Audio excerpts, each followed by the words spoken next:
matapos ang gulo. Kaya dapat yung mga nasa tuktok dapat humupa ang ating justisya, corruption.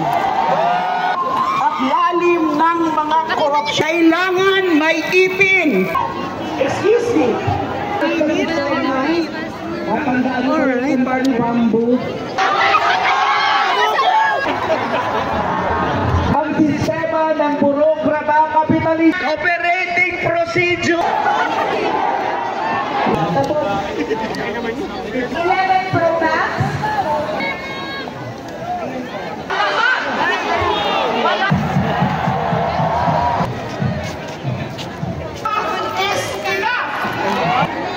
Meron po ako. Ang problema po natin ang mga gamit natin.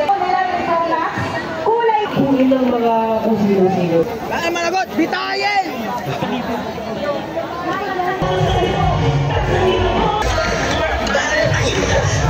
Ragal na po kayo! Kayong mga nagsabuatan, kayong mga sindikato, hindi dapat kayo sa gobyerno, wala dapat kayo sa Kongreso at sa Senado, dapat nandun kayo sa preso!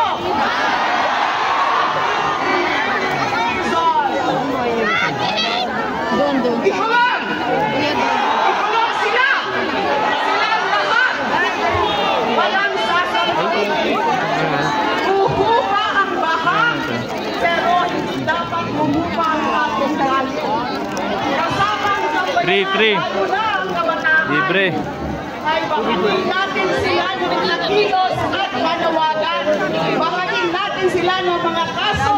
Hanggang hindi makulong ang lahat ng traffic dito sa Malacanang scandal, the biggest corruption scandal ever in Philippine history, na nagdistulang Manilang yung bidak na modesang na aking pakiusap mo lang po, pagkalapin natin ang ating galit, hindi para bumalik sa lahat. Tubig sir, tubig. Wala na po.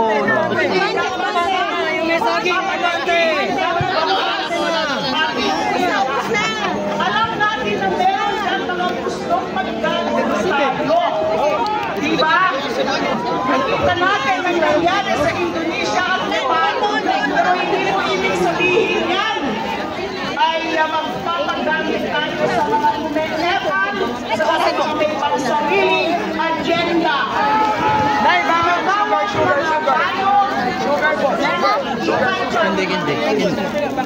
Hindi po tayo maluloko.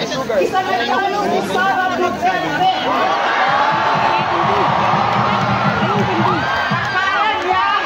Akala niya, kusot na siya.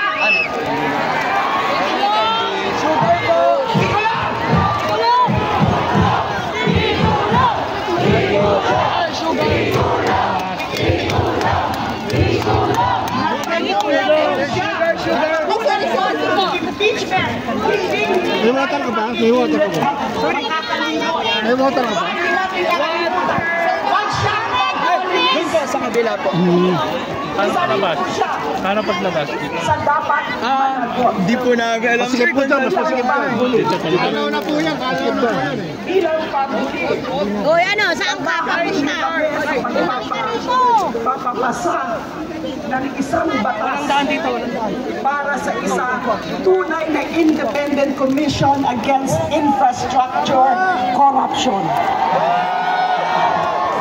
Sa lawak at lalim ng mga korupsyon na yan, hindi ukubra ang mga mababaw at mga tingi-tinging pag-iimbestiga. Kailangan may ipin, kailangan tunay na independent ang komisyon. Excuse me. Justisya.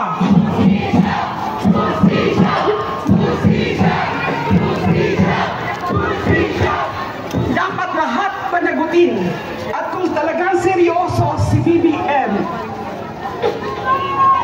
excuse me, he must certify House Bill number 40 3 as urgent. Wala dapat sa daming oras. Enough is enough! Kayo ang mga po! Maraming salamat po!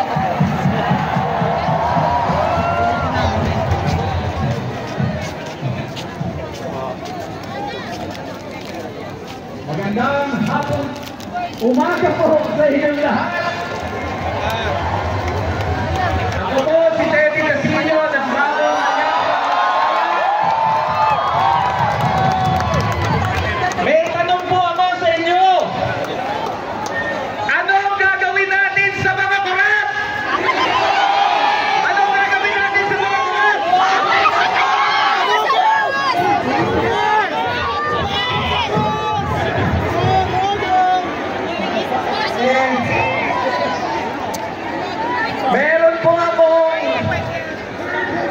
Meron po akong kaibigan na reporter.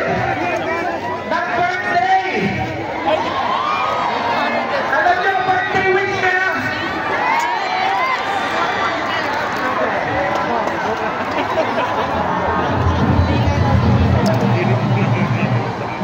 Hindi ako ito, ha? Bawal dyan. Reporter magsabi. Sabi ng reporter, mamatay na daw yung mga korat. Ang problema ko ganito. Hindi ko alam kung sila ay mapupunta sa langit o sa impyerno.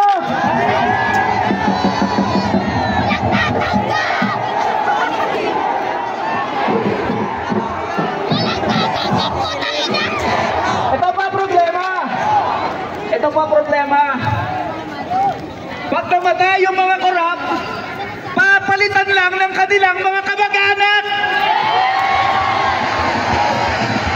O kaya mga kapartido. Kasi ho, ang problema sa Pilipinas, sistema na ang korupsyon sa atin. Di ba ang tawag nila? SOP, Standard Operating Procedure.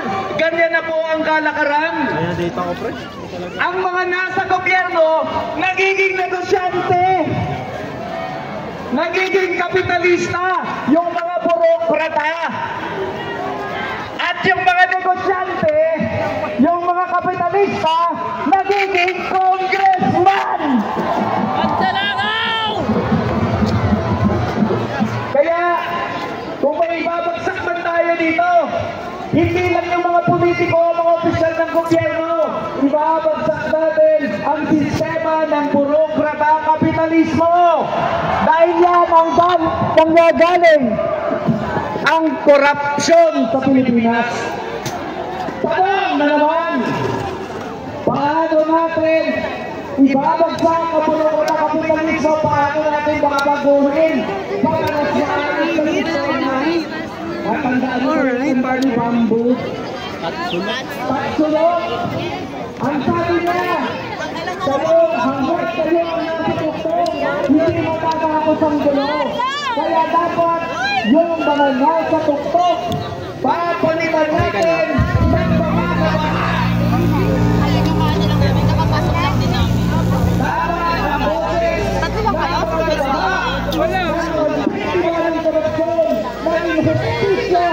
ang siyang magsabi kung ano saan pumunta ang mga hindi na yung mga kurama at mga politika. Tama? Paano natin kung masalayan din natin ang solusyon? Wala sa Kongreso, wala sa Senado, nasa taong bayan ang solusyon. Nasa hindi pagkakalisa ang lahat. Nasaan lahat ang tagumpay. Tama! Kaya sa araw na ito, nirerehistro natin na hindi tayo titigil hanggang hindi nakukulong ang mga korap. Hindi tayo titigil hanggang hindi nasasuli ang Rolls Royce. Kasama yung tayo. Rolls Royce. At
transport ng korte or lumang may malikana. Tapos, Hindi ko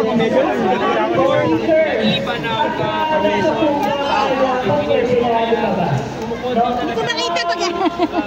ayun, tapos po yung mga hanay natin, no-organize natin para safe tayo ngayong araw na to. Sana po, iyanan po natin ang mga gamit natin. Marami pa rin pong mandarambong. Ayan, mali pa, meron po pala nahanap na iPhone 11 Pro Max. Kung meron pong nawala na iPhone 11 Pro Max, kulay green with clear case. Yan dito po. Ayan. Puntahan nyo kasi baka akuin ng mga kung sino-sino dyan, no? At baka akuin ng mga mandarambong.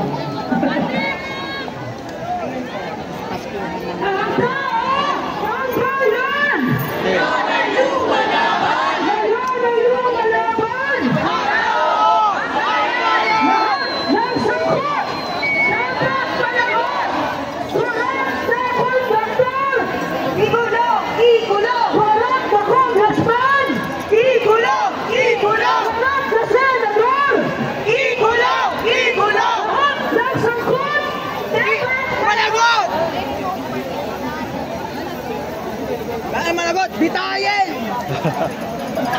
Bitayin.